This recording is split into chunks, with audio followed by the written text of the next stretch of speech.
Halo guys, assalamualaikum warahmatullahi wabarakatuh. Apa kabar? Semoga teman-teman dalam keadaan sehat walafiat. Salam buat keluarga teman-teman di rumah.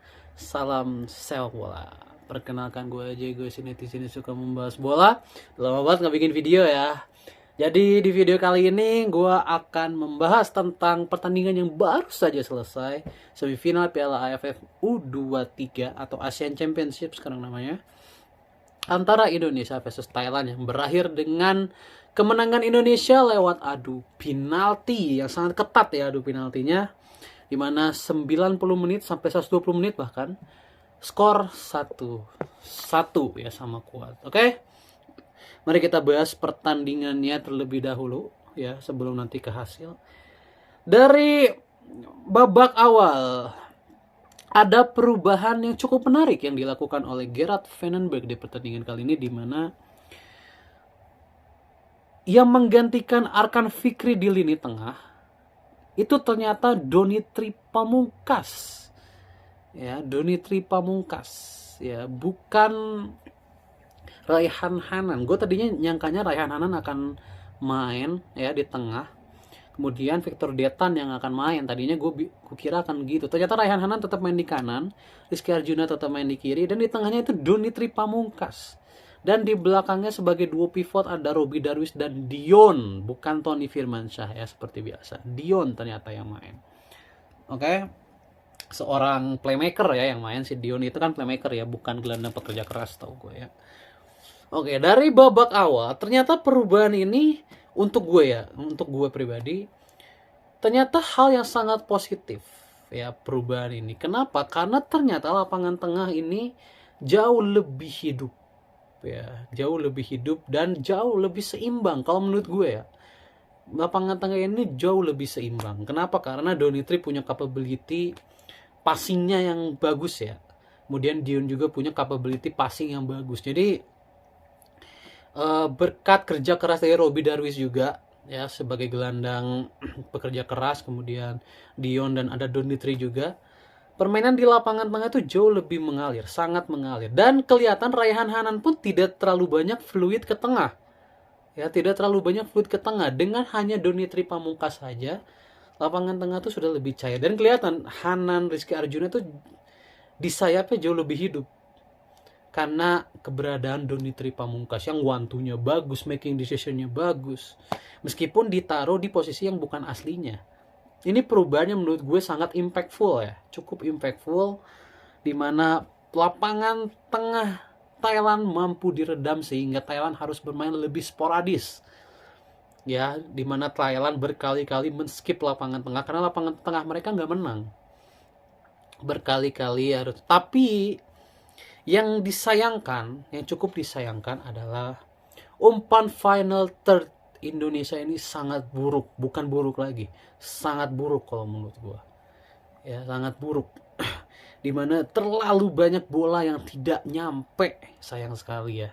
Sehingga tidak banyak peluang yang bisa dihasilkan, padahal kita tuh sangat menguasai pertandingan, sangat menguasai lapangan tengah, sangat control the game.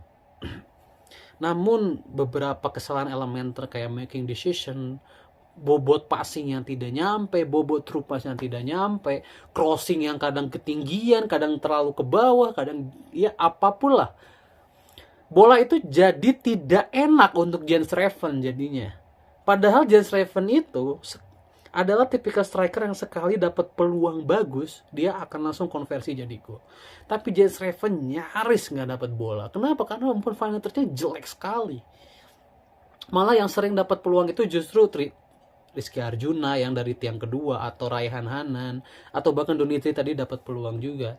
Namun sayang, mereka memang bukan striker yang klinis. Mereka memang bukan pemain depan yang klinis, sehingga peluang itu menjadi tidak klinis diselesaikan. Sehingga ya tetap aja meskipun kita mainnya jauh lebih bagus, control the game segala macam, tapi kalau nggak ada gol sama aja bohong ya, karena tujuan bermain bagus itu adalah mencetak gol. Kecuali fan football tujuan bermain bagus adalah entertaining, tapi tujuan bermain bagus itu adalah mencetak gol.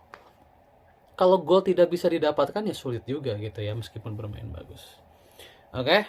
Jadi yang terjadi di babak pertama seperti itu ya. Di babak kedua permainan kita perlahan-lahan menurun karena faktor stamina juga kali ya. Dan Thailand karena Indonesianya menurun, Thailand berangsur-angsur bisa keluar dari tekanan, berangsur-angsur, bahkan mereka berhasil mencuri gol lewat Yotsakhon ya, striker andalan mereka ya. Ini Yotsakhon ini gue masih inget dia yang mencetak gol penyeimbang dulu di final SEA Games dulu ya, di eranya Rizky Ridho.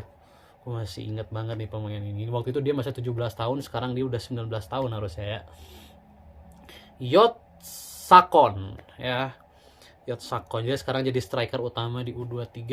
Sebelumnya dia jadi cadangan ya, sekarang dia jadi pemain utama lewat Yotsakhon. Dan 0-1, dan akhirnya karena ketinggalan, Vandenberg mau nggak mau harus bermain sporadis ya, harus lebih sporadis lagi, dan akhirnya memasukkan Shenman, Ferrari, dan juga Avarezi Buffon. Avarezi Buffon menggantikan Ahmad Maulana, Ferrari dan Shenman ini menggantikan Rizky Arjuna dan juga Dion ya, menggantikan Dion. Dan bermainnya memang jauh lebih sporadis, di mana bola langsung dialirkan ke tengah kotak penalti dari Thailand ya, langsung strike gitu ya. Jadi tidak lagi melewati lapangan tengah ya, karena lapangan tengah di skip karena memang sudah tidak ada pemain di sana ya. Lapangan tengah di skip, namun akhirnya gol baru datang menit 84 lewat sundulan Jens Reven, 1-1 lewat sundulan Jens Reven. Ini gue cukup mempertanyakan sebenarnya soal pergantian pemain dari Vandenberg yang 3 orang ya, karena entah apa gitu ya, entah maksudnya apa gitu ya, kenapa Arkan Fikri tidak main padahal ada di bench. Itu sebenarnya pertanyaan buat gue, karena menurut gue di saat kondisi 1-1 itu butuh Arkan Fikri kalau menurut gue ya. Tapi Vandenberg memilih memasukkan Hoki Caraka untuk menggantikan. Ini gue nggak tahu, Arkan Fikri mungkin cedera kali ya, atau Tony Firmansyah juga kan pemain tengah ya. Kelihatan setelah 1-1 kan Thailand kembali keluar ya dari pertahanannya, mereka tidak lagi bermain bertahan. Ketika Thailand keluar, kelihatan Indonesia itu tidak balance permainannya. Ketika bola mencoba untuk mencoba possession, ketika Indonesia mencoba possession itu pasti selalu kandas. Kenapa? Karena di tengahnya memang nggak ada pemain gitu ya. Ferrari itu bukan pemain tengah, meskipun dia difungsikan di tengah, tetapi Ferrari bukan pemain tengah dan bola sering hilang di tengah ya. Jadi gue tidak mengerti kenapa ketika posisi 1-1 itu justru tidak memasukkan pemain tengah. Tapi ya sudah lah ya, itu sudah keputusan Vandenberg. But still 1-1 sampai akhir dan masuk ke extra time ya. Masuk ke extra time tetap sama. Thailand sebenarnya jauh lebih bisa mengontrol permainan. Kenapa? Karena kita memang tidak punya lapangan tengah. Tengahnya itu dikuasai sedikit oleh Thailand, di mana Thailand berkali-kali akhirnya bisa keluar dari pressing dan melakukan banyak peluang, mendapatkan banyak peluang. Namun untung Kadek Arel, Kakang, dan juga Ardiansyah bermain sangat solid ya di belakang, sehingga kita tidak kebobolan. Padahal itu sebenarnya itu momentum sebenarnya buat Thailand ya. Itu momentum sekali buat Thailand di extra time itu, karena kita sudah tidak balance mainnya. Namun karena belakangnya bagus, akhirnya skor tetap 1-1 dan akhirnya penalti ya. Penalti, gue sempat deg-degan karena Jens Reven cedera dan dia harusnya tidak mungkin ngambil penalti ya. Itu kalau penalti sampai 11 pemain, mati itu di Jens Reven pasti penaltinya. Tapi ternyata keberuntungan memihak kita, penaltinya tidak sampai 11, hanya sampai 8. Di mana pemain ke-8 dari Thailand, Yotsakhon ya, yang kebetulan adalah bintang Thailand, gagal di penalti ke-8 dan akhirnya diselesaikan oleh Avarezi Buffon. Sehingga Jens Reven tidak perlu ngambil penalti ya, alhamdulillah. Hasil ini membawa Indonesia lolos ke final dan akan menantang Vietnam. Gue lupa harinya apa, tapi nanti gue pasti akan live reaction kalau badan gue fit ya. Kalau badan gue fit, gue pasti akan live reaction, oke? Dan hasil ini membuat kita menyamai rekor kita di sebelumnya, AFF sebelumnya, dimana kita juga lolos ke final dan menantang lawan yang sama, Vietnam juga. Jadi ini adalah partai ulangan final Piala AFF U23 sebelumnya, edisi sebelumnya, dimana kita waktu itu kalah lewat adu penalti ya. Dan Mudah-mudahan kita sekarang bisa merengkuh juara, karena menurut gua melihat permainan Vietnam lawan Filipina tadi, Vietnam ini harusnya sedikit di bawah Thailand ya, harusnya secara permainan ya. Kalau kita aja bisa mengungguli Thailand dengan tanpa Arkan Fikri gitu ya, dengan tanpa Arkan Fikri, harusnya lawan Vietnam juga kita bisa menguasai permainan. Dan catatannya adalah harus lebih klinis. Catatannya harus lebih klinis. Oke?